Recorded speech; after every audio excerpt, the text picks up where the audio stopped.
अस्सलाम वालेकुम। अच्छा जी, स्क्रीन पर आप लोग एक तस्वीर देख रहे हैं।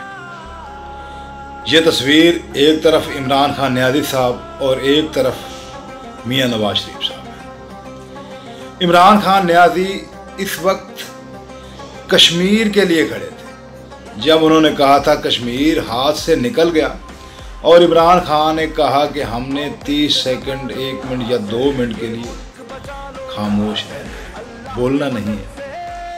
तो इमरान खान न्याजी साहब कश्मीर के लिए खामोश खड़े होने के लिए निकले थे, तो फिरदौस आशिक अवान ने इमरान खान साहब को कश्मीर का झंडा पकड़ाने की कोशिश की, जो इमरान खान साहब ने सिर्फ पकड़ा ही नहीं बल्कि फिरदौस आशिक अवान को डांट भी दिया।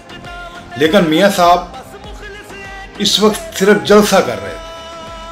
तो मियां साहब ने जब फ़लस्तीन के लिए दुआ मांगी या फ़लस्तीन के बारे में कुछ बातें की, तो मरियम नवाज़ ने मियां साहब को झंडा पकड़ाया, और मियां साहब ने इमरान खान की तरह ये नहीं कहा कि इसे वापस ले जाओ, पकड़ा, हाथ में लहराया और साथ दुआएं भी करते रहे। लेकिन इमरान खान न्याजी इस वक्त सिर्फ कश्मीर के लिए निकले, और क्या ऐसी मजबूरी थी कि कश्मीर का झंडा हाथ में पकड़ना भी गवारा नहीं किया। और कुछ अकल से फारिग लोग इसे उम्मत मुसलमा का लीडर कहते हैं। क्या ऐसे होते हैं उम्मत मुसलमा के लीडर?